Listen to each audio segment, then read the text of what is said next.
சென்னை பாலக்காடு விரைவு ரயிலில் middle Perth சரிந்து பெண் காயமடைந்த சம்பவம் சர்ச்சையாக இருக்கிறது. அண்மை செய்தியாக பார்க்கிறோம். இது தொடர்பான கூடுதல் விவரங்களை செய்தியாளர் அன்பரசனிடம் கேட்கலாம். அன்பரசன், என்ன நடந்தது, முழு விவரம்? ரயிலில் நடுபெர்த் சரிந்து விழுந்ததில் கீழ்பெர்த்தில் தொங்கிக் கொண்டிருந்த பெண்ணின் மீது விழுந்து விபத்து ஏற்பட்ட சம்பவமானது சர்ச்சையை ஏற்படுத்தியிருக்கிறது. சரியாக 1.5 மணி நேரம் ரயிலில் ரத்தம் சொட்ட சொட்ட அந்த பெண் பயணியானவர் பயணம் செய்து மருத்துவமனையில் அனுமதிக்கப்பட்ட சம்பவமானது தற்போது ஒரு சர்ச்சையை ஏற்படுத்தியிருக்கிறது. குறிப்பாக சென்னை முகலிவாக்கத்தைச் சேர்ந்த பெண்ணானவர் சூர்யா.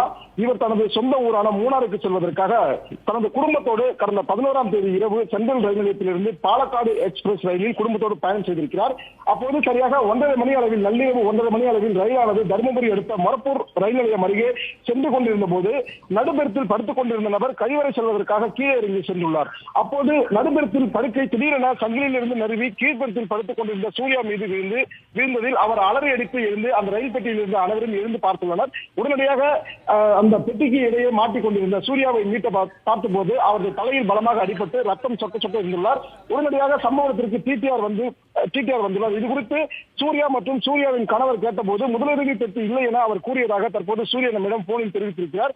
சுமாராக நள்ளிரவு 1.5 மணி நேரம் அந்த 1.5 மணிக்கு நடந்த விபத்திற்கு பிறகு 1.5 மணி நேரம் பயணம் செய்து சேலம் ரயில் நிலையத்தில் சூர்யா இறங்கி அங்கு மருத்துவமனையில் முதலுதவி பெற்றதாகவும் தலையில் 3 தையல்கள் போடப்பட்டு பின் தனது சொந்த ஊரான மூணாருக்கு சென்று அங்கு மருத்துவமனையில் அனுமதிக்கப்பட்டதாகவும் தற்போது போன் வாயிலாக நம்மிடம் சூர்யா தெரிவித்திருக்கிறார். மேலும் ரயிலில் முதலுதவி பெட்டி கூட இல்லை எனவும் ரயில்வே நிர்வாகம் மீது நடவடிக்கை எடுக்க வேண்டும் எனவும் மேலும் ரயில் நிறுத்தப்படவில்லை, தனக்கு ஆம்புலன்ஸ் வசதி ஏற்பாடு செய்யவில்லை எனவும் சூர்யா குற்றச்சாட்டு வைத்திருக்கிறார். இந்த சம்பவமானது மிகப்பெரிய ஒரு சர்ச்சையை ஏற்படுத்திய நிலையில் தற்போது ரயில்வே நிர்வாகமானது ஒரு விளக்கம் அளித்திருக்கிறது. இந்த தகவல் கிடைத்ததும் உடனடியாக அங்கு மருத்துவ சிகிச்சை ஏற்பாடு செய்யப்பட்டது. மேலும் மொரப்பூரில் ரயிலில் இருந்து இறங்க அந்த பயனை மறுத்துவிட்டதாகவும் ரயில்வே நிர்வாகம் தெரிவித்திருக்கிறது. பின்னர் சேலம் ரயில் நிலையத்திலிருந்து அவருக்கு அங்கிருந்து மருத்துவமனை அழைத்து செல்லப்பட்டதாகவும் தெரிவித்திருக்கிறார்கள். குறிப்பாக சோதனை செய்த போது அந்த ரயில் பெட்டியில் எவ்வித குறைபாடும் இல்லை எனவும் நடுபெர்த்தில் படுத்துக் கொண்டிருந்த அந்த நபர் அந்த கொக்கியை சரியாக மாற்றாததன் காரணமாகவே அந்த கொக்கியை நழுவி அதிலிருந்து படுக்கையானது கீழே விழுந்து அந்த பெண் பயணிக்கு காயம் ஏற்பட்டதும் ரயில்வே நிர்வாகம் தெரிவித்திருக்கிறது. மேலும் ரயில் பெர்த்தில் தூங்க செல்லும் முன்னாக அன்பரசன், ஒரு நொடி நீங்க இணைப்பிலே இருங்க. தற்போது பாதிக்கப்பட்ட அந்த பெண் சூர்யா நம்மோடு தொலைபேசி வாயிலாக இணைந்திருக்கிறார். வணக்கம்மா. வணக்கம்.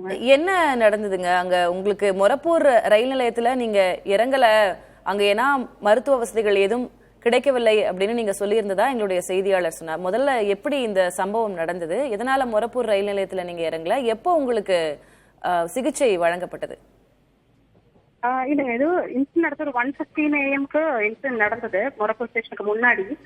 ஸோ மொரப்பூர் ஸ்டேஷன் எங்களுக்கு ரயில்வே ஸ்டேஷன் ட்ரெயின்ல எந்த ஃபெசிலிட்டியுமே இல்லை. ட்ரெயின்ல ஒரு காட்டன் கூட ட்ரெயின்ல கிடையாது. ஒரு ஃபர்ஸ்ட் எய்ட், ஒரு சின்ன ஒரு பேண்ட் தலையில சுத்தி வைக்கிறதுக்கு கூட ஒரு ஃபர்ஸ்ட் எய்ட் கிடையாது. மொரப்பூர் ஸ்டேஷன்ல வருது, நெக்ஸ்ட் ஸ்டேஷன் மொரப்பூர் வருது, நீங்க வேணா அங்க இறங்கிக்கங்க, நீங்க பாத்துக்கங்க அப்படின்னு சொன்னாங்க. அப்ப என்னோட ஹஸ்பண்ட் கேட்டாரு, பாத்துக்கங்கன்னா என்னங்க, ஏதாவது ஃபர்ஸ்ட் எய்ட் அரேஞ்ச் பண்ணிருக்கீங்களா, ஆம்புலன்ஸ் எதுவும் அரேஞ்ச் பண்ணிருக்கா அப்படின்னு கேட்கும்போது, இல்ல மொரப்பூர் ஸ்டேஷன் சின்ன ஸ்டேஷன், எங்களுக்கு அதை அரேஞ்ச் பண்ண முடியாது, உங்களுக்கு ஃபர்ஸ்ட் எய்ட் வேணும் அப்படின்னா சேலம் ஸ்டேஷன்ல தான் பண்ண முடியும் அப்படின்னு சொன்னாங்க. அதனாலதான் நாங்க இறங்கலையே தவிர, ஏன்னா நாங்க மிட் நைட்ல எங்க போக முடியும்? ஒரு சின்ன பையனையும் வச்சுக்கிட்டு மொரப்பூர் ஸ்டேஷன் நீங்க இறங்குங்க அப்படின்னு சொன்னா நாங்க இறங்கி எங்கன்னு தலையில அடிபட்டு இருக்கும் போது எங்கன்னு போக முடியும்? யாரு சொன்னாங்கம்மா இது எல்லாமே? யார் ட்ரெயின்ல இருந்த டிடிஆரா இல்ல ரயில்வே துறை சார்ந்த அதிகாரிகள் யாரு உங்களுக்கு இதை எக்ஸ்பிளைன் பண்ணாங்க? டிடிஆர். வேற அங்க ஃபர்ஸ்ட் எய்ட் பாக்ஸ் அது போன்ற விஷயங்கள் இமிடியேட்டா குடுக்கறதுக்கான மருந்தோ அந்த மாதிரி எதுவுமே இல்லையா? எதுவுமே தரல, எதுவுமே இல்ல. என் ஹஸ்பண்ட் அவ்வளவு கேட்கிறாரு, ஒரு சின்ன ஃபர்ஸ்ட் எய்ட் பாக்ஸ் கூட தான் இல்லன்னு கேட்கிறாரு. கேட்டதுக்கு அப்புறம் கூட எதுவுமே இல்ல. அந்த ட்ரெயின்ல எதுவுமே யாருக்கும் எந்த டாக்டர்ஸும் இல்ல போல இருக்கு. டாக்டர்ஸ் இல்ல, ஒரு சின்ன ஃபர்ஸ்ட் எய்ட் பாக்ஸ் இல்ல. மெயினா கிட்டத்தட்ட ஒரு 1.5 மணி நேரம் நாங்க சேலம் வந்து சேர்றதுக்கு 1.5 மணி நேரம் ஆயிடுச்சு. அந்த 1.5 மணி நேரம் ப்ளீடிங்கோட ஒரு சும்மா புரியுதுமா, ரொம்ப கஷ்டமான ஒரு விஷயம். நான் என்னோட புரிதலுக்காக கேட்கிறேன். இப்போ ரயில்வே துறை அதிகாரிகள் கிட்ட விளக்கம் கேட்டும் போது அவங்க என்ன சொன்னாங்க அப்படின்னா, மொரப்பூர் ரயில் நிலையத்துல ஏற்பாடுகள் பண்ணப்பட்டிருந்தது, ஆனா அவங்க இறங்க விருப்பப்படல. மொரப்பூர் ரயில் நிலையத்துல இறங்கி நான் என்ன பண்றது, எனக்கு பெட்டரான ட்ரீட்மெண்ட் இருக்கணும், அதனால நாங்க அடுத்ததாக எங்க எங்களுக்கு ட்ரீட்மெண்ட் கிடைக்கிறதோ அங்க இறங்கிக்கிறோம் அப்படின்னு நீங்க தெரிவிச்சதா ரயில்வே துறை தரப்புல இருந்து எங்களுக்கு விளக்கம் கொடுக்கப்பட்டது. அதனால நான் அந்த கேள்வியை கேட்டேன். இல்ல மேடம், இப்போ அப்படியே அரேஞ்ச் பண்ணி இருந்தாங்கன்னா நான் கேக்குறேன், இது கேஸ் அரேஞ்ச் பண்ணி இருந்தாங்கன்னா ஃபர்ஸ்ட் எய்டுக்காவது அவங்க வந்திருக்கணும் இல்லையா? நான் சிம்பிளா கேக்குறது என்னன்னா, இப்போ சப்போஸ் அவங்க சொல்றபடி அவங்க மொரப்பூர் ஸ்டேஷன் அரேஞ்ச் பண்ணியிருந்தாங்கன்னா அவங்க மொரப்பூர் ஸ்டேஷன்ல ஏறி எனக்கு ஒரு ஃபர்ஸ்ட் எய்டாவது அவங்க கொடுத்துருக்கணும் இல்ல? அது ஏன் பண்ணல? கண்டிப்பா. அப்ப பண்ணலன்னு தானே அர்த்தம். எவ்வளவு நேரமா நீங்க அதே காயத்தோட ரத்தம் சொட்ட சொட்ட பயணிக்க வேண்டி இருந்தது? சேலம் இறங்கியதற்கு பிறகு உங்களுக்கு எது போன்ற சிகிச்சை வழங்கப்பட்டது? சேலம் வந்து இறங்கின உடனே ஒரு ஃபர்ஸ்ட் எய்ட் ஒரு பர்சன் இருந்தாங்க, தலையில பேண்ட் மட்டும் கட்டி கொடுத்தாங்க. அதுக்கப்புறம் அங்க இருந்து ஆம்புலன்ஸ்ல கவர்மெண்ட் ஹாஸ்பிட்டலுக்கு அனுப்பிச்சு விட்டுறாங்க. இது தொடர்பா யார் உங்களை முதல்ல தொடர்பு கொண்டாங்கம்மா? உங்களுக்கு இந்த மாதிரி ஒரு பிரச்சனை அப்படின்றது தொடர்பா யார் உங்களை முதல்ல தொடர்பு கொண்டாங்க, இல்ல நீங்க அணுகுனீங்களா? இது நாங்க தான் அணுகினோம். ரைட். என்ன ரயில்வே நிர்வாகம் தரப்புல இருந்து அவங்க இன்னும் சரி செய்ய வேண்டிய விஷயங்களாக நீங்க என்னென்ன பட்டியலிடுறீங்க? இப்போ இதுவே உங்களுக்கு ஒரு ரொம்ப கசப்பான ஒரு அனுபவமாக இருக்கும் அப்படின்றத புரிஞ்சுக்க முடிகிறது. நான் பார்க்கக்கூடிய அனைவருடைய புரிதலுக்காகவும் கேட்கிறேன். இல்ல, ஒரு ஃபர்ஸ்ட் எய்ட் இல்லங்கிறது வந்து ஒரு சின்ன பெரிய ஒரு விஷயங்க. நம்ம ஒரு 2 வீலர் நம்ம ஒரு ஃபர்ஸ்ட் எய்ட் ஒரு பேண்டேட் வச்சிருப்போம் இல்லைங்களா எல்லாருமே. ஒரு இவ்வளவு பெரிய ட்ரெயின்ல டெய்லி 1000 கணக்கான பேர் டிராவல் பண்றாங்க. ஒரு ஃபர்ஸ்ட் எய்ட் இல்லைங்கிறது வந்து உண்மையில வேதனைக்குரிய விஷயம் தான். ஒரு பேசிக் ஃபெசிலிட்டி, அந்த பேசிக் ஃபெசிலிட்டி கவர்மெண்டால ப்ரொவைட் பண்ண முடியலைங்களா? இப்ப இதே வந்து ஒரு பெரிய காயமோ இல்ல ஒரு சின்ன குழந்தைக்கோ ஆயிருந்தா யோசிச்சு பாருங்க. ஒண்ணும் இல்ல, என் ஹஸ்பண்டுக்கு சுகர் இருக்கு, அவரு தான் இப்ப படுத்துட்டு அவருக்கு அடிபட்டிருந்தா யோசிச்சு பாருங்க. புரியுறதுமா, ரொம்ப வருத்தம். நானும் ஆயிருக்கு. பர்சனலாவே என்னுடைய வருத்தத்தையும் நான் தெரிவிக்கிறேன். இது கடினமான ஒரு சூழல் தான். இப்போ உங்களுக்கு பாயிண்ட் ஆஃப் கான்டாக்ட் அங்க உங்களுக்கு ஒரு பிரச்சனை அப்படிங்கும்போது ரயில்ல அணுகிறதுக்கு யார் இருந்தாங்க? டிடிஆர் தவிர வேற யார் இருந்தாங்க? இல்ல வேற யார்கிட்ட அணுகணும்னு ஏதாவது உங்களுக்கு கைடன்ஸ் அங்க கொடுத்தாங்களா இல்லையா? இல்ல, எதுவுமே கொடுக்கலங்க. ட்ரெயின்ல இருந்து எந்த இதுவுமே இல்ல. நாங்களா தான் எல்லாமே வந்து இல்ல என்ன அடுத்து என்ன ப்ரொசீட் பண்ணணும் அப்படின்னு சொல்லிட்டு ஒரு போட்டோ எடுக்க ஆரம்பிச்ச உடனே எதுக்குங்க இதெல்லாம் அன்ஆத்தரைஸ்டா நீங்க வீடியோஸ் எல்லாம் எடுக்கிறீங்க, வீடியோ எல்லாம் எடுக்க கூடாது, இப்படிதான் அவங்க சொல்லியிருந்தாங்க டிடிஆர். எக்ஸாக்டா என்ன நடந்ததுங்கம்மா? ஏன்னா மேல இருக்கிற, அதாவது மிடில் பர்த்ல இருக்கிற பயணி அந்த கொக்கிய சரிவர மாட்டல அப்படின்றதுதான் எங்களுக்கு கிடைத்திருக்கக்கூடிய தகவலாக இருக்கிறது. இது அந்த மாதிரி எதிர்பாராம நடந்த ஒரு ஆக்சிடென்ட் தானா, இல்ல அங்க எது எக்யூப்மெண்ட்ஸ்ல ஏதாவது பிரச்சனை இருக்கிறதா நீங்க பாத்தீங்களா? அது தெரியல மேடம். நம்ம வந்து அதை இன்வெஸ்டிகேட் நம்ம பண்ண நிக்கல. ஏன்னா அப்படி விழறதா இருந்தா நம்ம வந்து சென்னையில இருந்து மொரப்பூர் இவ்வளவு தூரம் டிராவல் பண்ணுவோம். 9:40க்கு ட்ரெயின் ஏறி இருக்கோம். 9:40ல இருந்து 1:15 வரைக்கும் டிராவல் பண்ணும்போது அந்த இது விழல. இப்ப சப்போஸ் ஹூக்கு நல்லா மாட்டல அப்படின்னா அப்ப விழுந்திருக்கணும் இல்லையா?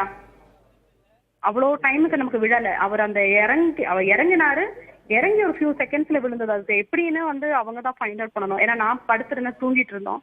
சோ அது இப்ப எந்த அளவுக்கு எப்படி நடந்ததுன்னு எனக்கு நான் இன்னும் ஒரு பெட்டரான அண்டர்ஸ்டாண்டிங்காக, ஒரு புரிதலுக்காக கேட்கிறேன். இப்போ ஒரு கிட்டத்தட்ட 1:30 மணி போல இந்த சம்பவம் நடந்திருக்கு இல்லையா? நீங்க கீழே இருக்கிற பர்த்ல படுத்திருந்திருக்கீங்க, மிடில் பர்த் உங்க மேல அப்படியே விழுந்ததா? எனக்கு அது ஸ்டெப் பை ஸ்டெப்பா என்ன நடந்தது அப்படின்னு நீங்க எனக்கு விளக்க முடியுமா? ஆமா, நான் வந்து லோயர் பர்த்ல படுத்திருக்கேன். அந்த மிடில் பர்த் பர்சன் வாஷ்ரூம் போறதுக்காக இறங்கிட்டாரு. சோ நான் தூங்கிட்டு இருந்தேன், எனக்கு தெரியல அவர் இறங்குனதால எனக்கு தெரியாது, நான் தூங்கிட்டு இருந்தேன். அந்த பர்சன் இறங்கி நான் கண் முழிக்கும் போது எனக்கு தலையில வந்து அடிச்சு அந்த பர்த் வந்து கீழே விழுந்து தலையில அடிச்ச உடனே நான் கட்டிட்டு எந்திரிச்சேன். எந்திரிக்கும் போது நான் பார்க்கும்போது அந்த பர்சன் அங்க நின்றுட்டு இருந்தாரு. அந்த நின்று அப்படியே டக்குன்னு அப்பதான் வந்து பிடிக்க ஓடி வந்தாரு.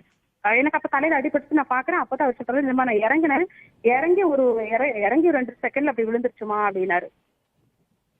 இப்படிதான் வந்து அவங்க எனக்கு சொன்னது. நீங்க ஃபார்முலா இது தொடர்பா ஏதேனும் புகார் லாட்ஜ் பண்ணிருக்கீங்களா ரயில்வே நிர்வாகம் கிட்ட? இனி அடுத்ததாக இதை எப்படி எடுத்து செல்லணும் அப்படின்றது உங்களுடைய பார்வையா இருக்கு, எதிர்பார்ப்பா இருக்கு?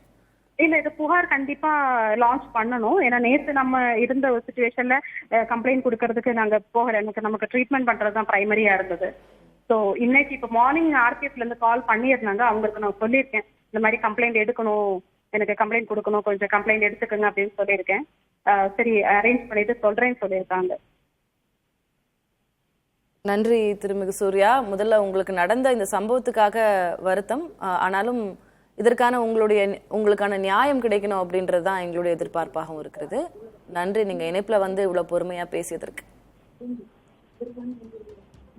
இது தொடர்பாக பேசுவதற்காக ரயில் பயணிகள் சங்கத்தைச் சேர்ந்த திரு மாரிமுத்து நமது இணைப்பில் இணைந்திருக்கிறார். அவரிடம் பேசலாம். சார் வணக்கம்.